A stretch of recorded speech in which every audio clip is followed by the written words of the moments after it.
So many people are unhappy with their compensation, always looking for a higher paying job, raises in the future, or opportunities to receive incentives.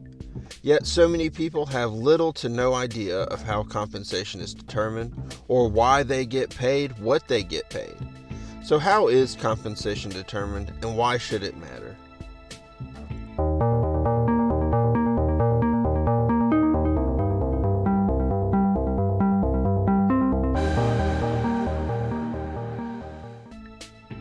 Let's be clear early that there isn't a one-size-fits-all approach to compensation. There are numerous types of compensation plans and various methods of determining that pay within each plan. There are commission-based plans, straight salary plans, salary plus commission plans, hourly plans, and then bonus or volume-related plans. Straight salary and hourly are the most common types, where you get paid a set rate for hours worked or on an annual basis.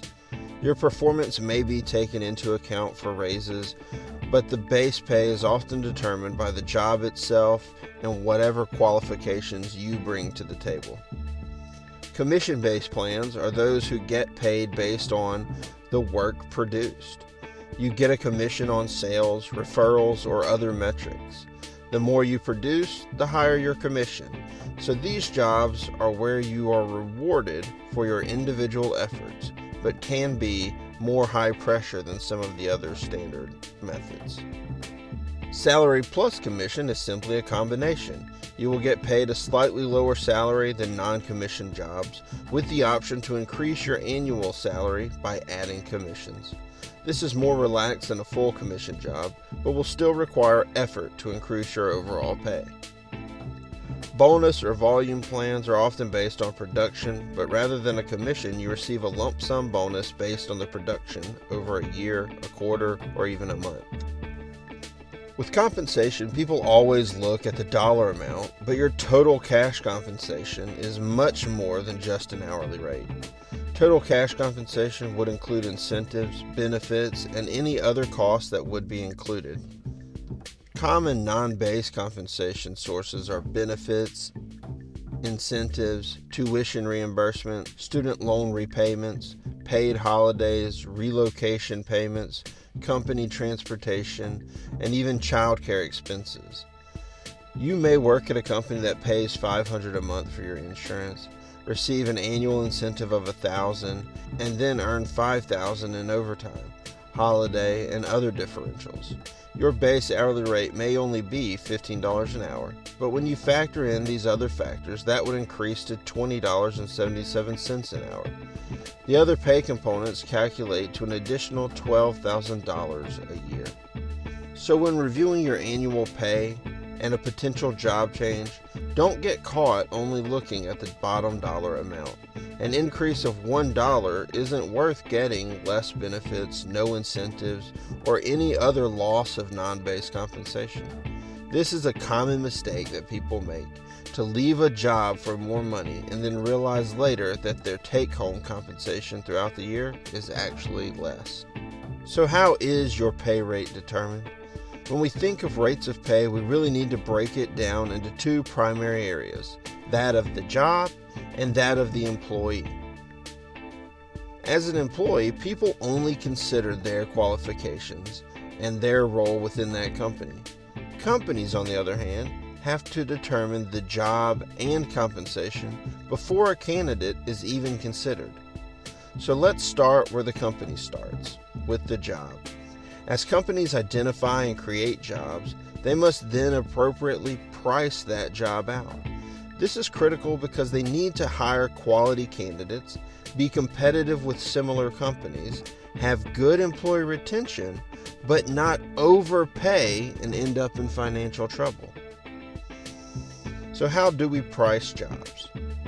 Companies all over the world submit compensation data to various survey companies each year.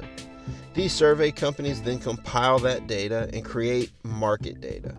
This market data is aged every year and used by companies to determine what jobs should be paid. To age data, we're just taking last year's data and assuming an increase to account for the current year we are in. Different companies will use different aging factors. If your company gives out 3% increases every year, they may age data by 3%. Meaning, market data in year 1 says a job should be paid $20 an hour. In year 2, they would age that data by 3% and say that job should be paid $20.60 an hour. On these surveys, companies attempt to match their job to industry standard jobs. This allows you to identify specific jobs, job duties, and common responsibilities that each job has. This is critical to ensure when you say a data analyst that you are pricing that job to jobs with similar roles. Job titles can often be misleading. A good example is many sales jobs may title their person as a marketing coordinator. To most companies, a marketing coordinator is someone who manages marketing campaigns. To these sales companies, on the other hand, it's what most would call a sales representative. Once a company has the job, has identified the matches in market, and found the appropriate rate for that job, now they price that job. Some companies will pay at the 25th percentile of the market, meaning they're going to pay employees lower rates but still within the market range. Others shoot for the 50th percentile or even higher to get a competitive advantage over their competitors. Location is another big factor. As you may imagine, certain parts of the country are going to pay differently. Just in the United States, it's easy to see pay in California and New York are significantly higher than they are in Louisiana and South Carolina. Even within the state, the compensation can shift whether you live in a rural area or a major city. Lastly, industry can have an impact. Certain industries are going to require special practices. An accountant is a common job, but an accountant in a healthcare facility is likely going to be different. So those in healthcare may only use healthcare-specific market data. So what about the employees? With the job in place, market matches identified, and a general compensation range set up, the jobs get posted, and in come the employees. By this time, the job is likely already priced. There's probably already a minimum they expect to pay and a maximum that they won't go over. So let's assume they have set a minimum of $15 an hour and a maximum of $32 an hour. Where within that range you fall will depend on you as an individual. Factors that you bring to the table may include your degree, your experience, special certifications, and your personality. Companies will handle this portion differently. Some companies are experience-based, where you come in at the minimum, and for every year of relevant experience, you would get a little bit more added to your base pay. Others are based on service, so it isn't about experience in a job, but rather time within that company. And others are far less rigid, and may have a combination of those, or just go based on manager discretion. For those that are more flexible in their compensation structure, your personality can come into play, as a good impression can increase the offer, and your willingness to ask for more can also increase the offer. To tie the entire process up into a digestible summary, companies identify areas of need. They find a job that fulfills those needs. They go to the market to identify what jobs in their industry or location are paying for similar roles. Based on this, they reach a price for that job and establish a pay range. Employees apply and get hired. The company will start you at the base and then increase your offer rate based on the qualifications that you bring to the table. For example, if a company builds a data specialist with a range of $15 to $32 an hour, you get hired with 5 years of experience and a special certification. They may pay 50 cents a year for experience and an additional $1 for the certification. Your starting rate would be $15 plus the $2.50 for experience plus $1 for the certification for an hourly rate of $18.50. The job itself is worth $15. and you as an incumbent have brought $3.50 an hour additional to the role. So why does this matter? For one, it's good to know and is actually an understanding that very few people seem to have.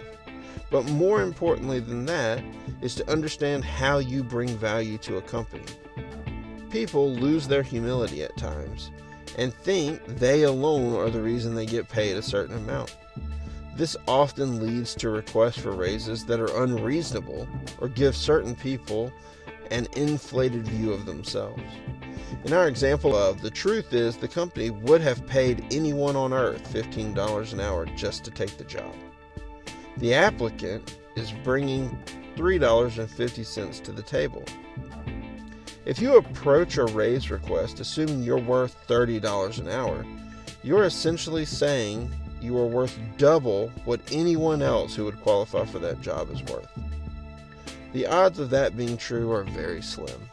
Now, if you're extremely talented, you may be worth double, but it would be double what you bring. In other words, instead of $3.50, you should get $7 additional. That would result in a raise to $22 an hour. It's easy to spot which one an employer is going to take serious.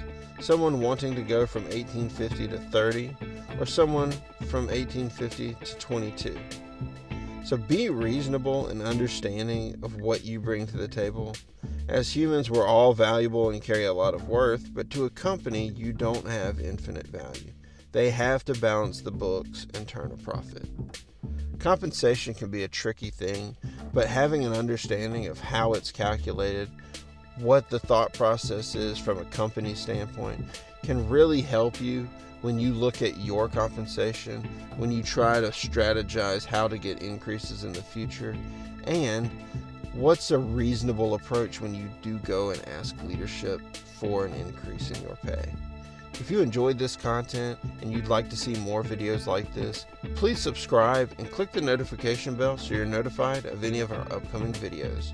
We'll see you guys next time.